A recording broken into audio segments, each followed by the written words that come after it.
Welcome to Facts Intrigue, where we peel back the layers of the ordinary to uncover the extraordinary. Today, we delve into the whimsical world of words, exploring the curious origins of sayings that tickle our ears and boggle our minds. Join us as we ask, say what? The surprising stories behind famous sayings. Before we embark on this linguistic adventure, if you're new here or you've been watching and enjoying our content, don't forget to hit that subscribe button and the notification bell. It helps us bring more fascinating stories like these straight to you. And if you enjoy our journey through the quirks of language today, please give us a like and share this video with friends who might find these stories just as intriguing. Ready to uncover the secrets behind these famous sayings? Let's dive in. Ever heard the phrase "it ain't over till the fat lady sings"? This one's straight from the opera house, where the show isn't over until the, well, traditionally stout, soprano belts out her final note. And how about the old saying, "Why was that hatter so mad?" No, it wasn't the millinery fashion, but the mercury used in hat making that drove many hatters literally mad. Yes, it's true, mercury was actually used in hat making. Next time someone says they let the cat out of the bag, ask if they got a good deal on that pig first. I bet some of you right now are scratching your head saying, "What?" Let me explain. Back in the day, tricksters would swap pigs for cats in bags at markets. The phrase "let the cat out of the bag" stems from a market scam that dates back to medieval times. During these times, livestock markets were common, and pigs were often sold in bags, known as poke bags. The trick involved unscrupulous sellers placing a cat in the bag instead of a pig. Since cats were much less valuable than pigs, this switch allowed the sellers to deceive unsuspecting buyers while preserving their more valuable pigs for other sales. The scam would be revealed when the buyer opened the bag, thereby letting the cat out of the bag and discovering they had been duped along with a very angry cat. This phrase has since evolved into a common idiom meaning to reveal a secret or disclose something prematurely. The practice highlights the opportunistic and often deceitful nature of some market traders in historical settings, where buyer beware was a real and necessary caution. And what about the saying "barking up the wrong tree"? If you've ever been accused of barking up the wrong tree, you might just sympathize with those old hunting dogs, confusedly sniffing up trees with no prey in sight. Now, let's shift from market trickery to strange rewards and pricey endeavors. Ever wondered about the origins of close, but no cigar? This phrase takes us to the bustling fairgrounds of yesteryear. Picture this, the smoke of cigars filling the air as fairgoers test their skills at various games of chance. The prize? Often a cigar, a popular reward back then. But, alas, for many hopefuls, their efforts would fall just short, and they'd walk away with nothing but the consolation of the vendor's shout, "Close, but no cigar." Now moving on from the whimsical to the wallet draining, let's delve into the cost of vanity with "costs an arm and a leg." In the days of old, commissioning a portrait was a luxury reserved for the wealthy. But, did you know the price could skyrocket if the portrait included more than just the face? That's right, the inclusion of arms and legs in a painting would often double or triple the cost, due to the extra skill and time required from the artist. Thus, having a full-body depiction was not only a status symbol but also a literal depiction of the phrase, "it could cost you an arm and a leg." This exploration takes us from the playful excitement of carnival games to the esteemed art galleries of the past, showing just how deeply these sayings are woven into the fabric of our history. Have you ever wondered why we say we're buttering someone up when we want to impress or flatter them? This phrase takes us back to ancient India, where the act of throwing butter at statues of gods was practiced during religious ceremonies. I know this sounds strange, but it is true. The belief was that by anointing these divine figures with butter or rich and luxurious food, devotees could appease the gods and gain their favor. This ritual, known as ghee varsha, involved literally buttering up the deities to make one's prayers more palatable, so to speak. Today, we use the phrase metaphorically to describe the act of flattering someone to achieve our own ends. Here's a fun fact about the word ghee.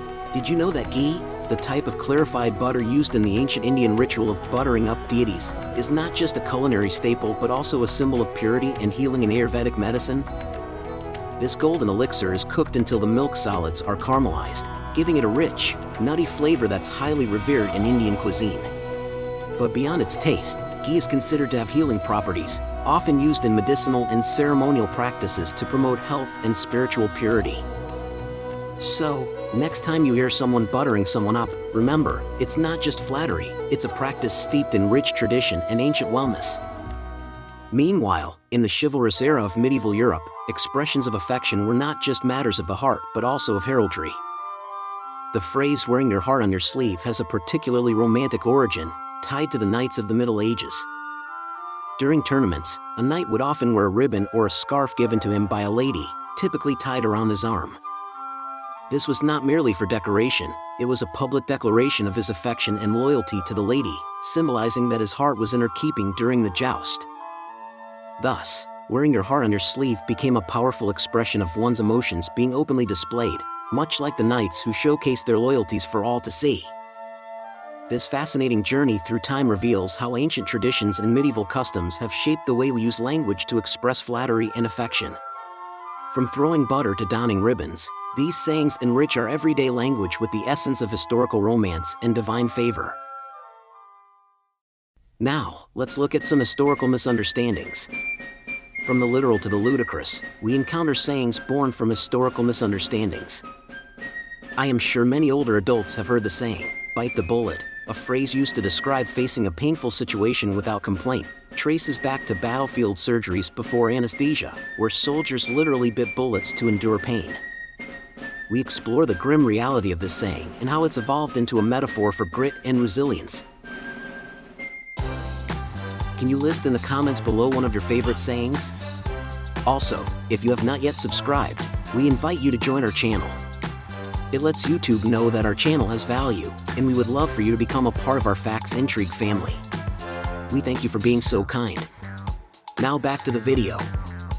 Let's get into some sly tricks and mischievous tales.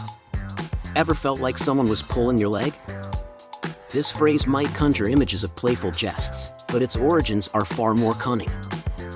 Historically, thieves used this literal tactic to trip their unsuspecting victims in crowded places, making it easier to rob them. This deceptive practice turned into a metaphor for duping someone, often used when someone is teasing or tricking you into believing something outlandish. Next, we unravel the whole 9 yards. Now I know most of our viewers has to be familiar with this saying. Where did it come from? One popular theory suggests it originated from the amount of fabric required to make a full Scottish kilt. Another, more modern interpretation links it to World War II, where aircraft machine gun belts measured exactly 27 feet, or 9 yards. Whether it's fabric or firepower, going the whole 9 yards means using everything you have, fully committing to any endeavor. From confused dogs earlier who bark up the wrong tree, to stylish felines, the cat's pajamas takes us to the roaring 1920s. This phrase emerged during America's Jazz Age, epitomizing the pinnacle of style and coolness, perhaps inspired by the whimsical idea of a cat in pajamas, something so amusing and unusual it just had to be the height of fashion. Now here one of my favorites. Don't throw the baby out with the bathwater is a vivid reminder not to discard something valuable along with the undesirable. This saying comes from a time when the entire household bathed in the same water, with the baby going last, leading to dangerously dirty water. It teaches us to be cautious and preserve what's valuable, even when trying to rid ourselves of what's not. Did anyone find it strange that the baby would be bathed last instead of first? Seeing how it's a baby and all? Have you ever heard the saying "flying off the handle"? Our first tale of etymology brings us to the humble axe. Flying off the handle paints a vivid picture of an axe head detaching mid-swing, creating chaos and danger. This American idiom emerged as a literal warning in the tool-using frontier life, and has evolved to describe someone losing their temper unpredictably and explosively. Now this is a good one. From axes to legumes, Spill the Beans takes us to ancient Greece, where beans were used to cast votes. Placed secretly into jars for elections, spilling them prematurely could reveal the results before official counts. Today, it means to reveal secret information, often changing outcomes as dramatically as those early Greek elections. Now here is an unusual saying. Have you heard the saying "a red herring"? A saying with a very deceptive meaning. Turning now to the deceptive practices of training hounds, a red herring refers to the smoked fish used to train or distract hounds. trainers dragged a pungent red herring across a trail to confuse the dogs, teaching them to follow complex scents. Metaphorically, it's come to mean any misleading clue or distraction. Now, one of my ultimate favorite sayings is "let sleeping dogs lie." From red herrings to resting canines, "let sleeping dogs lie" is sage advice from the 13th century. Let me explain. Medieval serfs understood that waking a guard dog could very well result in a nasty bite. In modern terms, this saying advises us to avoid stirring up trouble where there is none, steering clear of unnecessary conflict. I'd like to take a moment to address the use of the word sage in this context, as it might raise questions. In the phrase "let sleeping dogs lie" is sage advice from the 13th century. Sage means wise or prudent. It underscores that this advice, though centuries old, remains relevant and sensible. The saying encourages us not to disrupt the calm situation, as it might lead to complications, wisdom that has stood the test of time and continues to be pertinent today. So, when we say sage advice, we're celebrating the enduring wisdom behind these words. Now, here's a fun saying: the whole kit and caboodle.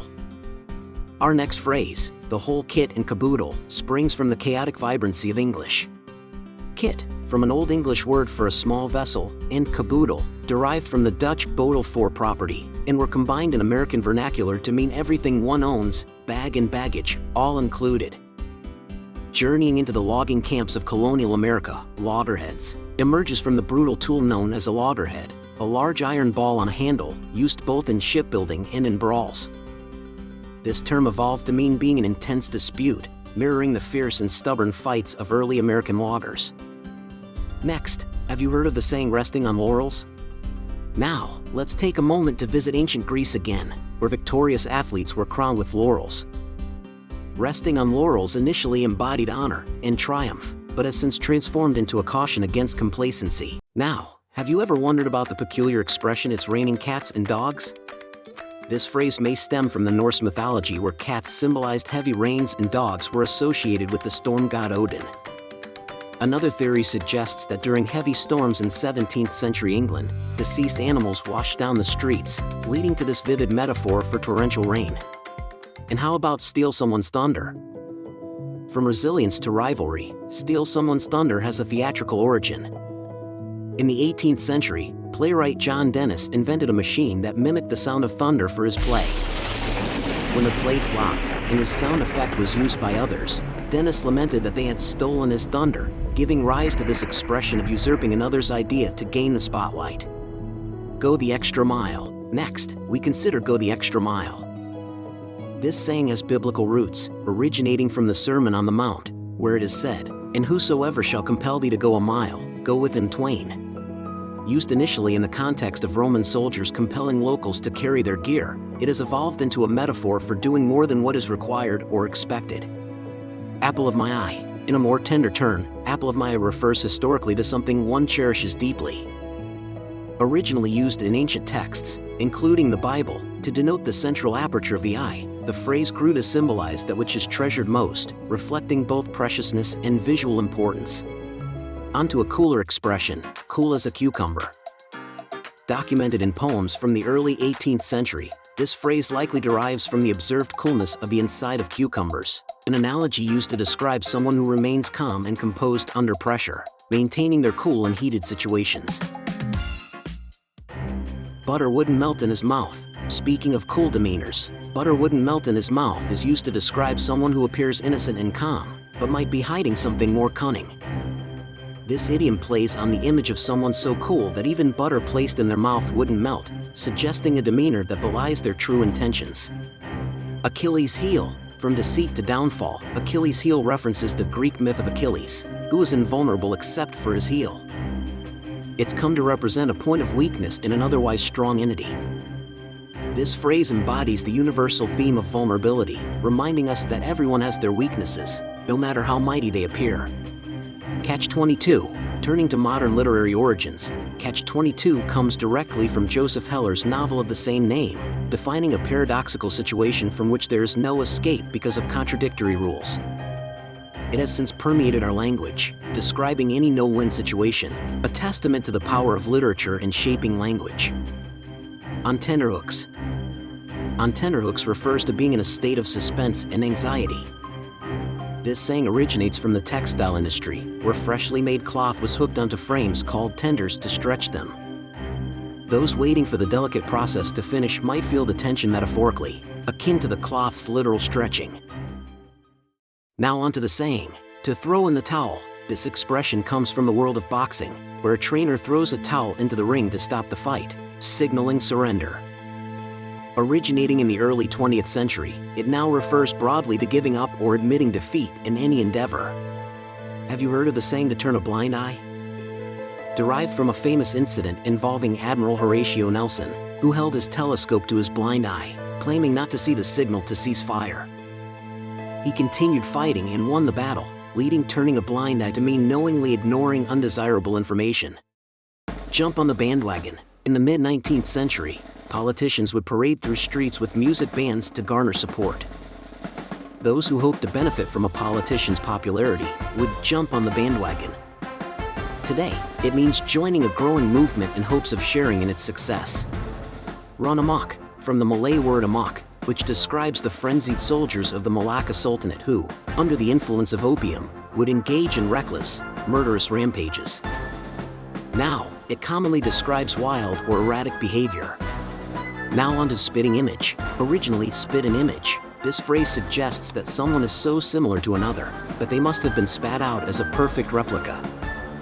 It's often used to emphasize a strong resemblance, typically within families. Bite the dust. An old phrase revitalized by its use in translations of Homer's Iliad, where warriors literally fall to the ground, face in the dust, in death. Popularized further by the band, Queen. Queen's anthem Another One Bites the Dust. It's now a colloquial term for failure or death. Chew the fat. Referring to times when people would chat while chewing on salt-hardened fat, a less desirable cut of meat. It has evolved to mean engaging in casual conversation, often without any serious outcome. This saying may not be as popular as most. At sixes and sevens, a phrase that originated from a dispute between two London guilds, the Merchant Tailors and the Skinners, which were ranked 6th and 7th respectively. The confusion and disorder surrounding their ranking led to this expression, meaning in a state of disarray or chaos. Most of us have probably heard of this saying. Curiosity killed the cat, a cautionary phrase that evolved from care killed the cat, where care was an old word for worry or sorrow. It advises caution against inquisitive situations that might lead to trouble or danger, albeit encouraging a careful approach to curiosity. How many of you have heard of this one? The pen is mightier than the sword. Coined by Edward Bulwer-Lytton in 1839 in his play Richelieu, this phrase underscores the power of communication and writing over violence. It suggests that persuasion and diplomacy are more effective than brute force in enacting change. Our exploration wouldn't be complete without a look at the more bizarre origins. Kick the bucket supposedly comes from the wooden frames, the bucket that supported pigs during slaughter in the Middle Ages. But there's a twist. Could it also reference the old practice of kicking the bucket away in a grim game of life and death? We investigate the dual origins and how they reflect the era's harsh realities and dark humor. Let's check out celebratory and cautionary tales. Finally, we end our journey with a celebration of the absurd and the cautionary. Paint the Town Red. Paint the Town Red transports us to a raucous night in 1837 when the Marquis of Waterford and his friends literally painted the town of Melton Mowbray red. This tale of aristocratic excess and vandalism has since become a euphemism for wild celebration. We contrast this with Saved by the Bell, a saying born from the very real fear of being buried alive, leading to the invention of safety coffins equipped with bells, just in case. We had to ask, what do you mean, just in case? Well, let's move from festive expressions to a more macabre origin. The saying Saved by the Bell taps into one of humanity's deepest fears, the dread of being buried alive. We had to ask again, did people actually get buried alive? I mean, was that a thing? You know, where they had to come up with a solution for it and the bell was that solution? We were not sure we wanted to know, or did we? Here's what we found out. In the 18th and 19th centuries, this fear wasn't merely the stuff of nightmares, it was a genuine concern due to the prevalence of diseases that could mimic death, like cholera or coma-inducing conditions. medical knowledge was not always able to accurately confirm death, leading to terrifying stories of people waking up in coffins. To combat this horrifying prospect, the safety coffin was developed. These were ingenious burial devices equipped with a mechanism that allowed the deceased to signal to the outside world, should they wake up after burial. Typically, this mechanism involved a string tied to the person's finger, which, when pulled, would ring a bell above ground, hence the term "saved by the bell." The term graveyard shifts also originate from this practice, where someone would actually watch over the cemetery, listening for any bells that might ring, ready to dig up any premature burials. This phrase has since transcended its literal origins to become a popular metaphor used widely in sports and other contexts to denote a narrow escape from a predicament at the last possible moment. Yet, the eerie roots of "saved by the bell" remind us of a time when such a phrase could mean the difference between life and death. Isn't history just a riot? Thanks for sticking around for these funny sayings and their even funnier origins. Got a favorite we didn't cover or know another saying with a wild backstory? Drop it in the comments below. And don't forget, keep your cats in bags and never, ever paint your town red without permission. Until next time, keep laughing and learning with us here at Facts Intrigue. Thanks for being with us.